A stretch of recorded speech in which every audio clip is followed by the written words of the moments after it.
Hello hello everyone, welcome to this class. आज हम third class कर रहे हैं क्वांटम मैकेनिक्स की, राइट। तो आज हम जो है कुछ इंपॉर्टेंट टर्म्स करेंगे। एक सेकेंड, मुझे सिलेबस लेके आने दीजिए।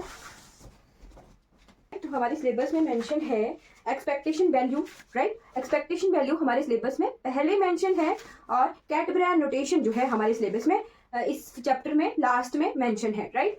तो ये थोड़ा सा उल्टा है, हम पहले कैटब्रान नोटेशन करेंगे ताकि हम एक्सपेक्टेशन वैल्यू निकाल सके। तो सिलेबस में थोड़ी जम्बलिंग हो गई है, राइट। पहले हम प्रोबेबिलिटी निकालेंगे, प्रोबेबिलिटी को पहले हम सिंपल फंक्शन यानी इंटीग्रेशन की फॉर्म में निकालना सीखेंगे। उसके बाद हम कैटब्रान नोटेशन सीखेंगे कि किस तरह से इन्हें लिखा जाता है। उसके बाद जो है एक्सपेक्टेशन वैल्यू आती है। और जितना भी ये जो हमारा फर्स्ट चैप्टर है, आज हमारा जो है ये चैप्टर कंप्लीट भी हो जाएगा, राइट। इस चैप्टर को कहते हैं क्वांटम टूल्स, राइट। ऐसे टूल्स जो कि आगे जाके जैसे श्रोडिंगर वेव इक्वेशंस हमने निकालनी होती हैं, ठीक है। तो इन इक्वेशंस में जो भी क्वांटम टूल्स हमें यूज करने होते हैं वो हम इन फर्स्ट 3 क्लासेस में कर रहे हैं। उसके बाद हम डायरेक्टली पोटेंशियल वेल की तरफ जाएंगे, राइट। और पोटेंशियल वेल जो है पोटेंशियल्स की तरफ जाएंगे, ठीक है। जो कि हमारे पास 5-6 तरह के पोटेंशियल्स होते हैं, एक एक करके हम सारे के सारे देखेंगे, राइट। फिर कॉम्प्लेक्स के लिए हम अप्रोक्सीमेशन मेथड देखेंगे जो कि 3rd-4th यूनिट्स हैं हमारे क्वांटम मैकेनिक्स की, राइट। तो शुरू करते हैं। आज हम सबसे पहले देखेंगे प्रोबेबिलिटी। तो लास्ट क्लास में हमने क्या किया था, हाँ, आइगन फंक्शन और आइगन वैल्यूज के बारे में आपको इंट्रोडक्शन बता दी थी। अब ये प्रोबेबिलिटी क्या हुई कि जो आइगन फंक्शन है या आइगन वैल्यू है उनके आने की संभावना, प्रोबेबिलिटी यही होता है ना, संभावना, ठीक है। तो जो प्रोबेबिलिटी ऑफ आइगन फंक्शन और आइगन वैल्यूज, ठीक है जी।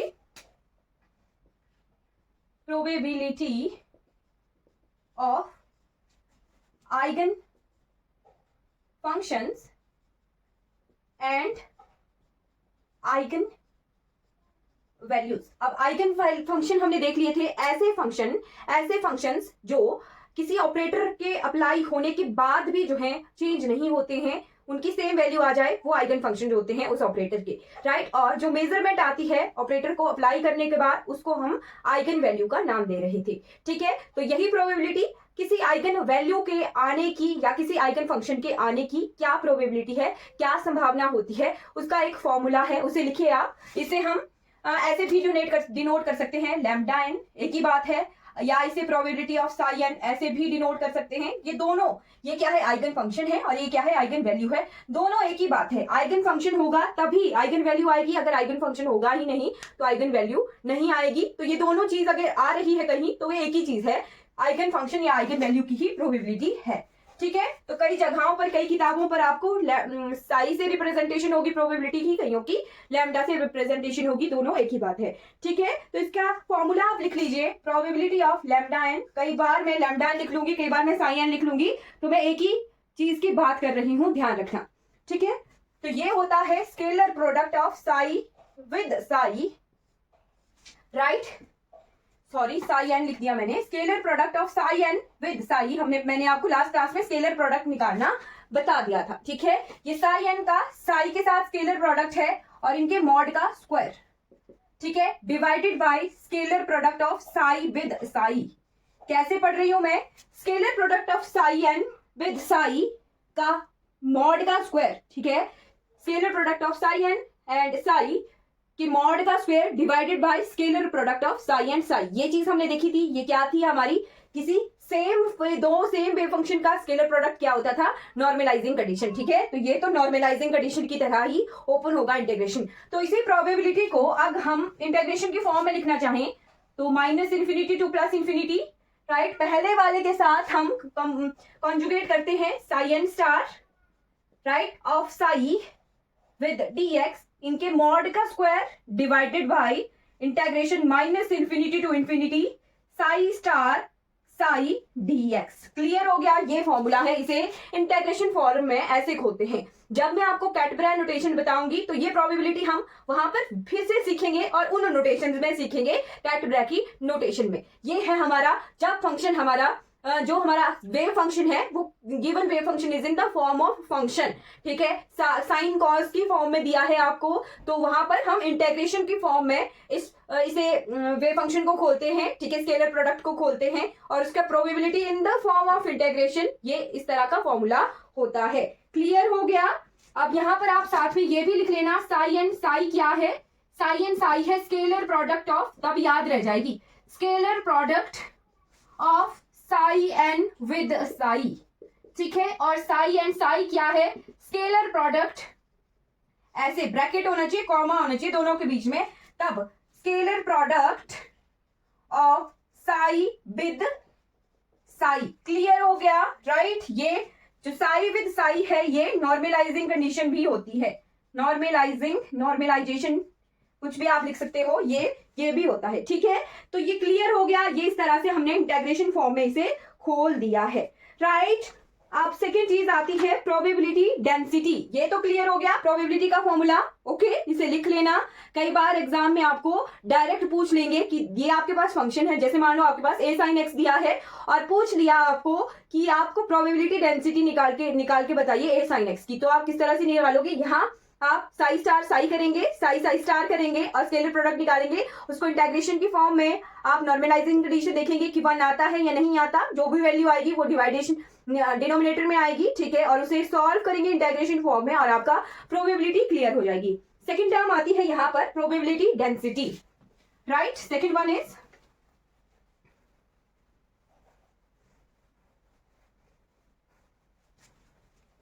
तो यहां पर हम ट्रिक लेके आ रहे हैं आपके लिए, ठीक है, कुछ एक ट्रिक्स आ जाएंगी, चलिए वो यहां नहीं आएंगी, जब कैट ब्रैकेट नोटेशन आएगी तब आएगी, ठीक है। बट अभी के लिए सिंपल फॉर्म में फंक्शन आपके पास दिया है, फंक्शन की फॉर्म में, वेव फंक्शन आपके पास फंक्शन की फॉर्म में दिया है, ठीक है। तो प्रोबेबिलिटी डेंसिटी इसको हम फिर से करेंगे जब हम फंक्शन को चेंज कर देंगे किसी और फॉर्म में, तब की बात थोड़ी अलग आ जाएगी, ठीक है। क्लियर हो गया। तो यहां पर फॉर्मूला आ जाता है डीपी, इसे डीपी से डिनोट किया जाता है और ये होता है psi star psi, psi star psi dx, ठीक है। और इस साई स्टार साई को किस तरह से लिख देते हैं, मॉड ऑफ साई का स्क्वायर डीएक्स। क्लियर हो गया, mod of psi square dx, clear in 1D, right. यानी यहां देखिए साई स्टार साई को हम मॉड ऑफ साई स्क्वायर भी लिख सकते हैं, ठीक है। तो प्रोबेबिलिटी डेंसिटी कैसे आ गई, जब इसकी इंटीग्रेशन हो गई, इंटीग्रेशन कर दी हमने, डीपी को इंटीग्रेट कर दिया तो ये आ गया रो है, ये डीपी नहीं है, रो है, ठीक है। तो डी रो को जब इंटीग्रेट कर देंगे तो यहां पर भी हम इंटीग्रेट कर देंगे इसे -∞ to +∞, mod of psi square dx, mod of psi square dx. Clear हो गया, ठीक है, right, which is equal to 1। ये तो हमें पता है ना, साई स्टार साई का इंटीग्रेशन के बाद 1 ही आता है, ठीक। तो ये क्या कर दिया है हमने, total rho is equal to d rho by d x which is equal to mod of psi square. ये फॉर्मूला आप ध्यान रखना कि साई स्टार साई को हम मॉड ऑफ साई का स्क्वायर भी लिख लेते हैं, ठीक है जी। क्लियर हो गया। और ये 1 की बराबर ही आती है मैक्सिमम टाइम, क्योंकि scalar product same wave function का सेम के साथ है, ठीक है, राइट। तो वो 1 के बराबर ही आता है जब इसे सॉल्व करते हैं, राइट। तो अब आ जाते हैं हमारे नेक्स्ट टॉपिक की तरफ, that is ket bracket notation, okay.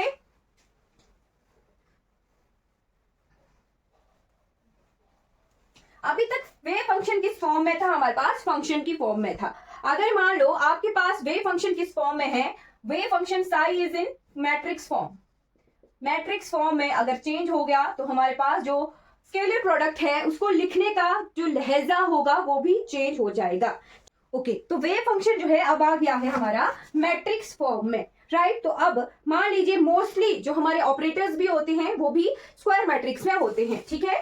तो ऑपरेटर्स भी हमारे जो हैं मोस्टली ऑपरेटर्स किसमें होते हैं, स्क्वायर मैट्रिक्स में, राइट। जैसे मान लो स्क्वायर मैट्रिक्स कैसे हुई, 2x2 की, 3x3 की, राइट, 1x1 की, इस तरह से हमारी ऑपरेटर मैट्रिक्स होती है। जब वेव फंक्शन हमारा मैट्रिक्स फॉर्म में होगा तो ऑपरेटर भी हमारे मैट्रिक्स फॉर्म में होंगे, क्लियरली ध्यान रखना है, ओके। जब वेव फंक्शन हमारा मैट्रिक्स फॉर्म में होगा तो ऑपरेटर भी हमारे मैट्रिक्स फॉर्म में ही होंगे, राइट। तो जैसे हम फर्स्ट पॉइंट लिख लेना है, ये फर्स्ट पॉइंट है। Second is ket notation. तो कैट नोटेशन आती है हमारी जिसमें कैट होता है एक कॉलम मैट्रिक्स, मैट्रिक्स, ठीक है।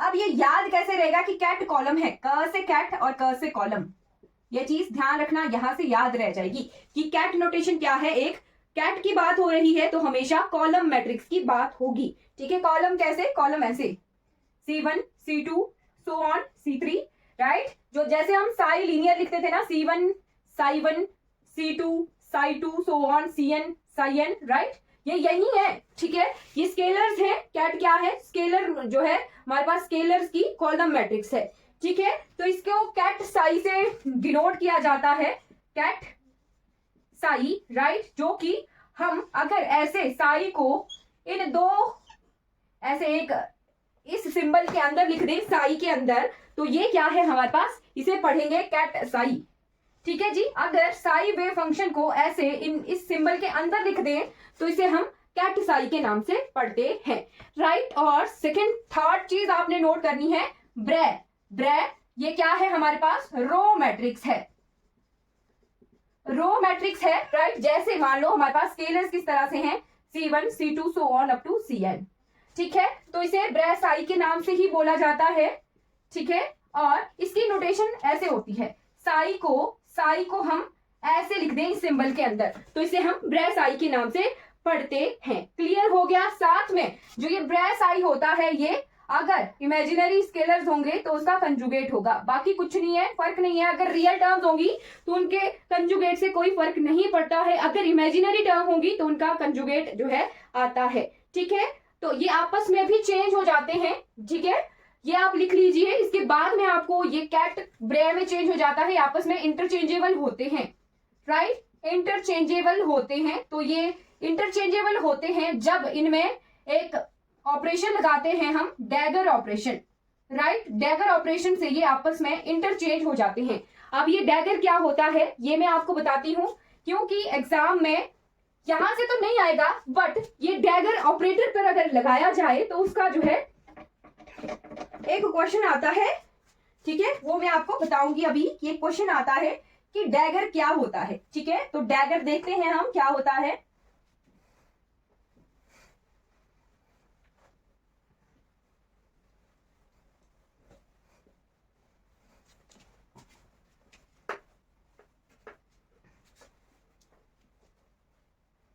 ओके, तो ऐसे लिख लेती हूं मैं, ये क्या है? कैट साई है, राइट। कैट साई ऐसे, ये क्या है? Column, right. और ये क्या है हमारे पास? ब्रे साई है, जो कि इस तरह से लिखा जाता है। और ये क्या है? कॉन्जुगेट फॉर्म ऑफ मैट्रिक्स होती है, राइट। तो ये आपस में किस ऑपरेशन से इंटरचेंज होते हैं? ये ऑपरेशन होता है डैगर। डैगर यानी इस सिंबल को हम डैगर कहते हैं। डैगर कुछ नहीं है, पहले ट्रांसपोज होता है, फिर कॉन्जुगेट। कॉन्जुगेट ट्रांसपोज आपस में ही इंटरचेंज हो सकते हैं, ठीक है। एक बार ट्रांसपोज, एक बार कंजुगेट। कंजुगेट ट्रांसपोज को हम ऐसे डैश से भी डिनोट करते हैं कई बार, ठीक है। कई बार हम टी से भी डिनोट करते हैं, और कंजुगेट को तो हम स्टार से डिनोट करते हैं, ठीक है। तो एक बार ट्रांसपोज होगा एक मैट्रिक्स का, एक बार कॉन्जुगेट होगा, और कैट ब्रे आपस में इंटरचेंज हो जाएंगे, ठीक है। फॉर एग्जांपल ट्रांसपोज क्या होता है? मान लीजिए ये क्या है हमारे पास? कैट है, ठीक है। कैट साई है, यानी C1 C2 so on up to Cn, ऐसी कॉलम मैट्रिक्स है, राइट। और इसे हमने चेंज करना है ब्रे साई में, यानी ऐसे चेंज करना है, राइट। तो क्या होगा, क्या होगा? पहले इसका कर दें हम ट्रांसपोज। ट्रांसपोज का क्या मतलब होता है? ट्रांसपोज का मतलब होता है कि रो और कॉलम्स को आपस में इंटरचेंज करना है। ट्रांसपोज का क्या मतलब होता है? ट्रांसपोज का मतलब होता है कि रोज जो होती हैं कॉलम में चेंज करनी होती हैं, और कॉलम जो होते हैं उनको रोज में चेंज करना होता है। यही है, ये कॉलम मैट्रिक्स है, तो ये चेंज हो जाएगी रो मैट्रिक्स में, ठीक है। ट्रांसपोज हो गया, कैट साई का क्या हो गया? इस पे ट्रांसपोज हो गया, ठीक है। ट्रांसपोज कर दिया हमने इसका। अब इसके बाद इसका करेंगे, स्टेप 1 है ये। अब स्टेप 2 करेंगे, इसी ट्रांसपोज कैट साई को हम इसका कॉन्जुगेट कर देंगे, ठीक है। इस सिंबल को हम ऐसे भी लिख सकते हैं, यानी इसका क्या कर दिया? डैगर कर दिया, ठीक है। डैगर कर दिया, यानी दोनों ऑपरेशन इकट्ठे हो रहे हैं तो डैगर आ जाता है। तो बस वही है कि जो हमारी रियल टर्म्स हैं उनको कॉन्जुगेट बना दिया, ठीक है। जो भी इमेजिनरी स्टार लगा देंगे, जो भी आयोटा होगा वो माइनस आयोटा में चेंज हो जाएगा। तो हो गया जी चेंज, कैट ब्रे में चेंज हो गया। ये किसके बराबर आ गया? ब्रे में आ गया, राइट। यानी डैगर ऑपरेशन से हम कैट को ब्रे में चेंज कर सकते हैं। अब इसका एक क्वेश्चन आता है, ठीक है। पहले चलिए ये क्लियर हो गया। इसका क्वेश्चन भी आता है एक, वो मैं आपको बताती हूं। जैसे मान लो कोई ऑपरेटर है ए, ठीक है। ऑपरेटर ए का अगर हम डैगर कर देते हैं, ऑपरेटर ए का डैगर कर देते हैं, ऑपरेटर ए पे डैगर जो ऑपरेशन है वो लगा देते हैं, ठीक है। तो ये अगर सेम आ जाए उसको ऑपरेटर का, जैसे ऑपरेटर ए है, ठीक है, ऑपरेटर ए है, इसको क्या किया हमने, इस पे डैगर ऑपरेशन लगाया, यानी ट्रांसपोज प्लस कॉन्जुगेट लगाया। इसको स्टार लगाकर लिख देना, एग्जाम में ये डायरेक्ट क्वेश्चन आता है, ठीक है। तो अगर डैगर करने के बाद सेम ऑपरेटर आ जाए, सेम मैट्रिक्स आ जाए, ठीक है, तो इसका क्या मतलब होता है, जो मैट्रिक्स आई है वो किस तरह की मैट्रिक्स है, वो है हर्मिशियन मैट्रिक्स, ठीक है। डैगर यानी ट्रांसपोज और कंजुगेट करने के बाद सेम मैट्रिक्स अगर आ जाए तो वो किस तरह का ऑपरेटर होगा, उस ऑपरेटर को कहेंगे Hermitian operator, Hermitian operator. Clear हो गया। ये स्टार लगाकर लिख लेना, एग्जाम का डायरेक्ट क्वेश्चन है, स्टार स्टार स्टार लगाकर लिखना। अगर डैगर करने के बाद ऑपरेटर का सेम रिजल्ट आ जाए, जैसे हमने आइगन फंक्शन देखा था ना, वही चीज, आइगन फंक्शन क्या था कि ऑपरेटर लगाने के बाद सेम वेव फंक्शन आ जाए, और यहाँ पर क्या था, किसी ऑपरेटर पर डैगर लगा देते हैं। ऑपरेटर किस फॉर्म में होगा, मैट्रिक्स फॉर्म में होगा इस बार, क्योंकि matrix form of wave function की ही बात हो रही है, हम मैट्रिक्स फॉर्म में आ गए हैं, ठीक है। तो डैगर लगाने के बाद अगर कोई ऑपरेटर बिल्कुल सेम रिजल्ट उसका आ जाए तो वो ऑपरेटर का क्या कहलाएगा, हर्मिशियन ऑपरेटर, ठीक है। ये क्लियर हो जाना चाहिए। अब इसके बाद आ जाते हैं, पहले हमने इंटीग्रल्स की फॉर्म में स्केलर प्रोडक्ट देखा था, अब यहाँ कैट-ब्रैंड नोटेशन में हम स्केलर प्रोडक्ट किस तरह से लिखते हैं वो देखते हैं, ठीक है। Scalar product in cat-brand notation, clear.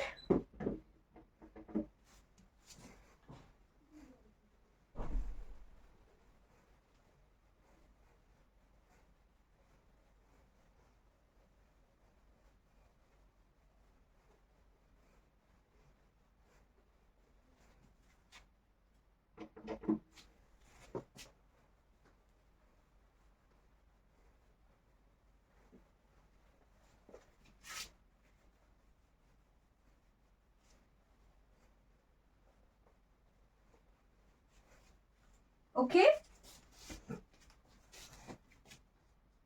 Scalar product in cat-brand notation, ठीक है। अभी तक आपको ये पता लग गया होगा कि अगर वेव फंक्शन को इस फॉर्म में लिखते हैं तो ये कैट साई के नाम से बोलते हैं, अगर इस फॉर्म में लिखते हैं तो ये ब्रै साई के नाम से बोला जाता है, ठीक है जी। क्लियर हो गया, कैट और ब्रै में आपको फर्क लग गया होगा पता। अब पहले हम जब इंटीग्रेशन फॉर्म में स्केलर प्रोडक्ट लिखते थे तो हम ऐसे लिखते थे, साई का साई के साथ स्केलर प्रोडक्ट, और उसे इंटीग्रेशन में खोलते थे minus infinity to plus infinity, पहले वाले के साथ स्टार साई डीएक्स, ठीक है।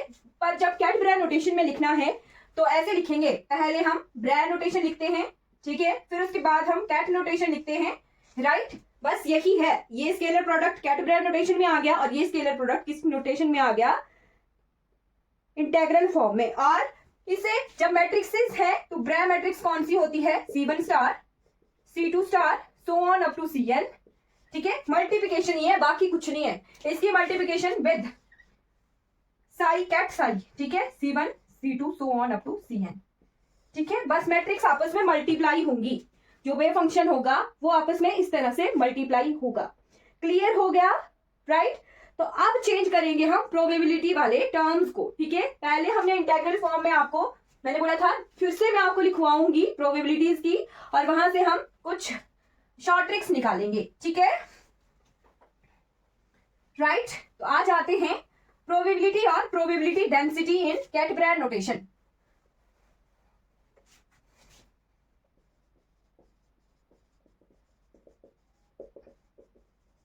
तो मैं आपको जो है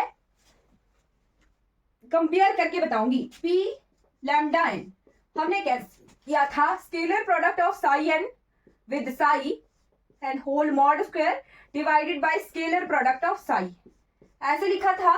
जब ये कैट-ब्रैंड नोटेशन में आएगा तो स्केलर प्रोडक्ट को हम कैसे लिख रहे हैं, psi n psi whole mod square divided bye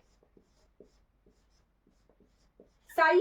clear हो गया, किस तरह से लिखते हैं। अगर इसी चीज को इंटीग्रेशन के फॉर्म में लिखना हो, minus infinity to infinity psi n star psi dx whole mod square divided by minus infinity to infinity psi star psi dx। Clear? इन तीनों फॉर्म में लिख लेना इंपॉर्टेंट है, याद रहना चाहिए। किसी भी फॉर्म में आपके पास वेव फंक्शन दिया हो सकता है और आपको उसको निकालना आना चाहिए। ठीक है, ये इंपॉर्टेंट है। ये सभी चार चीजें क्या है, ये स्केलर प्रोडक्ट है। ठीक है, ये इंटीग्रेशन करनी होती है और ये क्या है, कैडबरा नोटेशन में मल्टीप्लिकेशन करनी पड़ती है मैट्रिक्सेस की।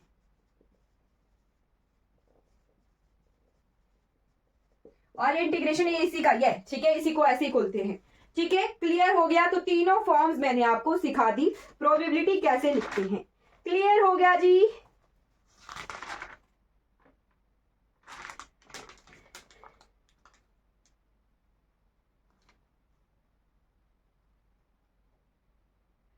राइट, तो अभी से थोड़ा सा खोल देते हैं।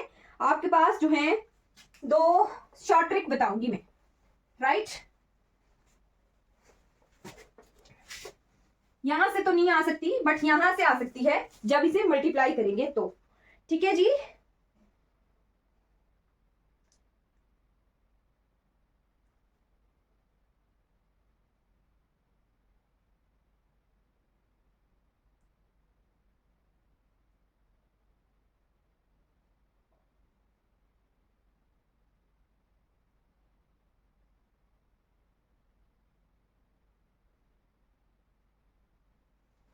ओके। तो ये स्केलर प्रोडक्ट कैसे खुलता है, जस्ट आपको दो चीजें ध्यान रखनी है। चलिए, ऐसे मत लिखना, मैं आपको शॉर्ट ट्रिक ही बता देती हूं, ज्यादा डेरिवेशन पे जाएंगे तो गड़बड़ हो जाएगी। ठीक है, जब साई स्टार साई का मॉड हो, साई स्टार साई साई साई का स्केलर प्रोडक्ट हो, ठीक है, साई साई का स्केलर प्रोडक्ट हो, यानी ऐसे ऐसे ऐसे है। राइट, साई का विद साई, साई का खुद के साथ, तो ये आता है C1 mod square plus C2 mod square plus C3 mod square so on up to Cn mod का स्क्वायर। एग्जाम्पल भी लिख लेती हूं मैं, तब आपको ज्यादा क्लियर हो जाएगा। ठीक, राइट, ये है प्रोबेबिलिटी डेंसिटी का फॉर्मूला। इसे लिखा हमने psi n psi mod square divided by psi psi, ये। ठीक है, तो ये है, जैसे मान लो आपके पास एक वेव फंक्शन है इस फॉर्म में, psi is equal to 1/√3 psi plus √2/3 psi 1 psi 2, ये वेव फंक्शन है आपके पास। ठीक है, ये वेव फंक्शन है। हमें अभी तक ये पता होता है कि साई कैसे खुलता है, C1 psi 1 plus C2 psi 2 so on up to Cn psi n। तो इस फॉर्म को देख के आपको क्या पता लग रहा होगा, यहां देखना आपको क्लियर हो जाएगा। इस फॉर्म को यहां इन दोनों को कंपेयर करके आपको क्या पता लग रहा होगा, C1 की क्या वैल्यू है 1/√3 और C2 की क्या वैल्यू है √2/3। ठीक है, ये चीजें आपको क्लियर हो रही होंगी। एग्जाम में क्वेश्चन इस तरह से आता है। राइट, क्वेश्चन इस तरह से आएगा और पूछेंगे ये आपके पास वेव फंक्शन है, आप इसकी नॉर्मलाइजेशन कंडीशन निकाल के बताइए। ठीक है, तो नॉर्मलाइजेशन कंडीशन यही होती है। ठीक है, ये है नॉर्मलाइजेशन का short trick, normalization short trick, ये लिख लेना, ऐसे ही निकलती है नॉर्मलाइजेशन। तो अगर इस वेव फंक्शन की नॉर्मलाइजेशन निकाल, ये दोनों एक ही फॉर्म है, scalar product of psi with psi. Right, scalar product of psi with Sai अगर इंटीग्रेशन की फॉर्म में है या कैटेगरा की फॉर्म में है तो ये ऐसे है। क्लियर? क्लियर? ये क्या है, नॉर्मलाइजेशन की शॉर्ट ट्रिक है। अगर इस वेव फंक्शन के लिए हमें नॉर्मलाइजेशन निकालनी हो, C1 mod square √3 mod square plus √2/3 mod का स्क्वायर, कितना आ गया 1/3 प्लस 2/3 3/3। क्लियर है? 1 आ रहा है, 1 नॉर्मलाइज्ड है ये वेव फंक्शन। राइट, इसी तरह से सॉल्व करते हैं। क्वेश्चन भी मैंने आपको साथ में बता दिया, ये क्या है, शॉर्ट ट्रिक है और क्वेश्चन आपको 2 सेकंड 3 सेकंड लगे सॉल्व करने के लिए। राइट, तो लिख लेना, ये नॉर्मलाइजेशन की शॉर्ट ट्रिक है, short trick of normalization. Right, अब ये नीचे वाली टर्म तो हमने निकाल दी, अब ऊपर वाली टर्म भी है एक, psi n with psi. Right, psi n with psi scalar product. Right, और साई एन ये ऐसे भी हो सकता है, तो इसे लिखते हैं मॉड ऑफ सी एन का square, mod of C n sorry ये Cn है, ये निकलता है Cn। Clear? Psi n with psi is equal to Cn। Right right, clear हो गया, Cn निकल गया ये, यानी ये प्रोडक्ट है psi n with psi is equal to Cn। तो अगर इसे प्रोबेबिलिटी डेंसिटी में लिखना हो, प्रोबेबिलिटी डेंसिटी में लिखना हो, प्रोबेबिलिटी में लिखना हो, तो ये कितना आता है Cn whole mod square divided by C1 mod square plus C2 mod square plus C3 mod square. Clear? ये इस तरह से लिख सकते हैं, ठीक है, राइट।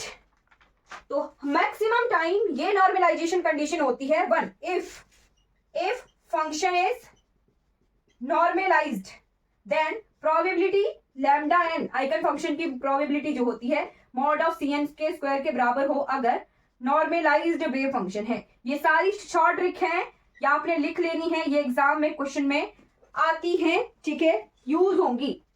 क्लियर? राइट, ठीक है।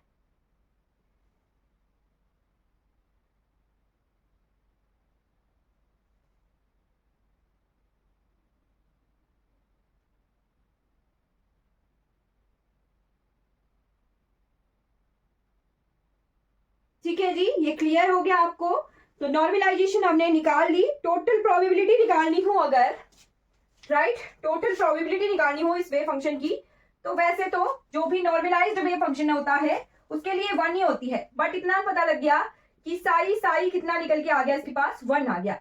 अब प्रोबेबिलिटी लैम्डा 1 की निकालते हैं, तो प्रोबेबिलिटी लैम्डा 1 की कैसे आएगी, लैम्डा 1 की प्रोबेबिलिटी कैसे आएगी, मॉड ऑफ Cn का स्क्वायर डिवाइडेड बाय Cn √3 का स्क्वायर डिवाइडेड बाय 1, ये नीचे वाला मॉड 1 था, ठीक है। तो ये आई है हमारे पास 1/3, ठीक है, 1/3 आ रही है, नहीं C1 का स्क्वायर Cn का स्क्वायर, ये 1 ही आएगा, ठीक है। जो नॉर्मलाइज्ड वेव फंक्शन होता है उसकी प्रोबेबिलिटी 1 ही होती है, ठीक है। तो ये क्लियर हो जाना चाहिए आपको, ठीक है। यहां से क्लियर हो गया कि नहीं क्लियर हुआ?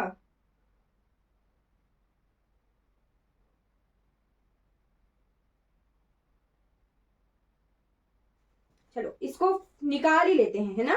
टोटल प्रोबेबिलिटी लैम्डा एन होगी, कितने वेव फंक्शन है, probability of lambda 1 plus probability of lambda 2, ठीक है। तो प्रोबेबिलिटी ऑफ लैम्डा 1 क्या होगी, यानी इसके लिए प्रोबेबिलिटी क्या है, C1 कितना है, मॉड ऑफ C1 का स्क्वायर, ठीक है, तो कितना है 1/√3 का स्क्वायर, ये कितना आ गया 1/3। फिर probability of C2 which is equal to mod of C2 का स्क्वायर। यहां से मैंने बता दिया आपको कि नॉर्मलाइज्ड वेव फंक्शन हो तो उसको हम डायरेक्टली ऐसे लिख सकते हैं, तो √2/3 का whole square which is equal to 2/3। तो टोटल प्रोबेबिलिटी निकालने अगर, तो ये 1/2 probability of lambda 1 plus probability lambda 1 लिखना हो, C1 लिखना हो, एक ही चीज है, C2 which is equal to 1/3 plus 2/3 which is equal to 1। तो टोटल प्रोबेबिलिटी इस वेव फंक्शन की 1 आ गई। क्लियर हो गया? तो ये आ गया हमारे पास wave function in the form of ket bra notation, ठीक है जी। अब निकालनी हो एवरेज आइगन वैल्यूज। अब हर एक वेव फंक्शन की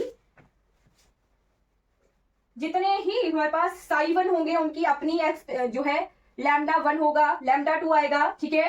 तो टोटल वेव फंक्शन की अगर हम आइगन वैल्यू निकालें तो वो एवरेज निकाल सकते हैं, और उसी एवरेज को हम बोलते हैं एक्सपेक्टेशन वैल्यू, ठीक है। क्या बोलते हैं, एक्सपेक्टेशन वैल्यू। तो ये फॉर्मूलाज लिख लेना, ये इंपॉर्टेंट है। यहां से हमने क्वेश्चन कैसे सॉल्व करना है वो भी बता दिया आपको, राइट। अब लास्ट टॉपिक आता है आज की क्लास का, that is expectation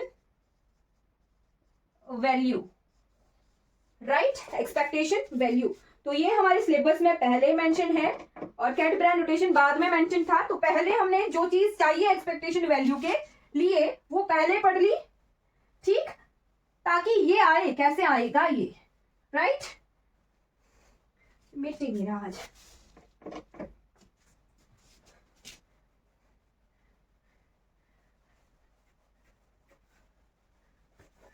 one second रुकिएगा, मैं मिटा लेती हूं।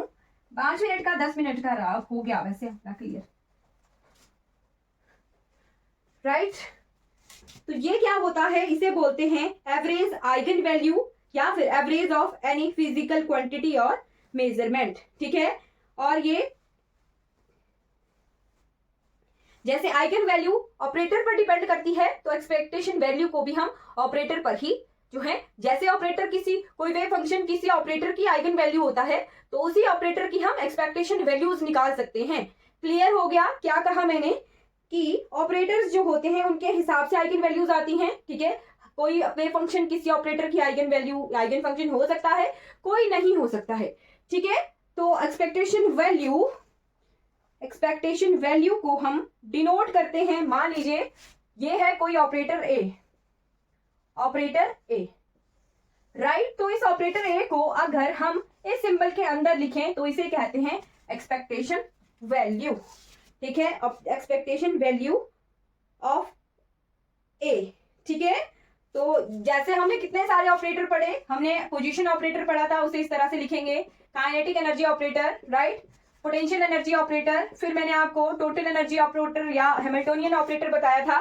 तो ये सारे क्या हैं, अगर इस सिंबल के अंदर लिखे हुए हैं ऑपरेटर तो इन्हें कहेंगे एक्सपेक्टेशन वैल्यू, ठीक है। तो इसका एक जनरल फॉर्मूला होता है, ए क्या है, कोई भी जनरल ऑपरेटर है, तो इसका जनरल फॉर्मूला ऐसे लिखा जाता है, इसे लिखते हैं bra of psi operator ket of psi divided by scalar product of psi with psi, ठीक है। ये क्लियर हो गया, ये इस तरह से लिखते हैं, which is equal to minus infinity, अगर इंटेग्रेशन फॉर्म में लिखना हो, पहले वाले के साथ star A operator psi dx divided by minus infinity to plus infinity psi star psi dx। Clear, ये क्या है, general formula of expectation value, general formula of expectation value, right, general formula of expectation value. और इसके लिए trick भी लिख लो आप, क्योंकि ज्यादा सॉल्व नहीं करना हमने कि कैसे क्या क्या नहीं, ट्रिक लिखना आप, इसको निकालने की ट्रिक, हमने ऐसे नहीं चलना है, हमने ट्रिक से चलना है, ठीक है। तो ट्रिक है probability of λ1 into λ1 plus probability of λ2 into λ2 so on up to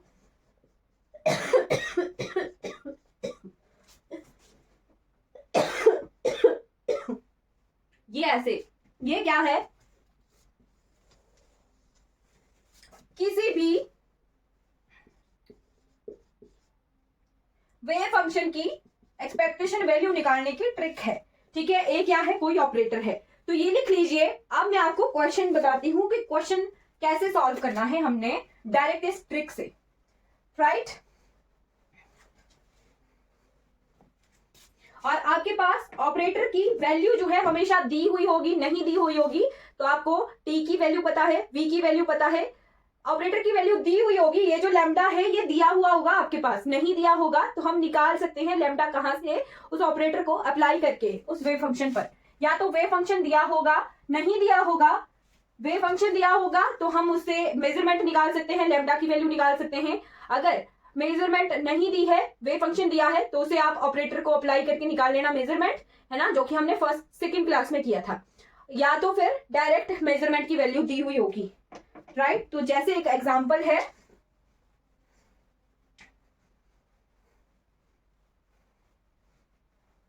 आपके पास दिया हुआ है total energy operator, right, given H क्या है, total energy operator when applied on a wave function, right, यानी एच जो है वेव फंक्शन साई एन पर जब अप्लाई करते हैं, राइट, और उसकी वैल्यू आती है n epsilon naught psi n, right. बस आपको ये देखना है कि अगर यहाँ साई एन है और यहाँ साई एन है, तभी ये क्या है हमारे पास, ये आइगन वैल्यू है, आइगन वैल्यू है, और इस ऑपरेटर के अप्लाई करने के बाद सेम वेव फंक्शन आ रहा है, यानी ये आइगन फंक्शन है, राइट। तो ये ऑपरेटर हमारे पास दिया हुआ है, and find its expectation value, right, and find its expectation value, right.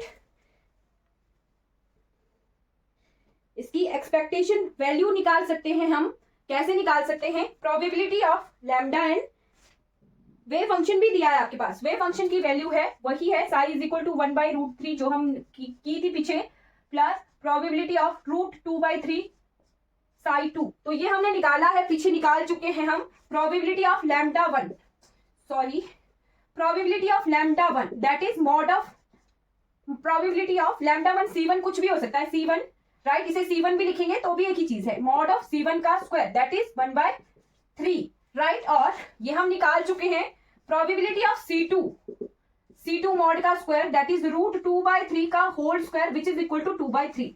अब इसे पुट करना है हमने यहाँ पर।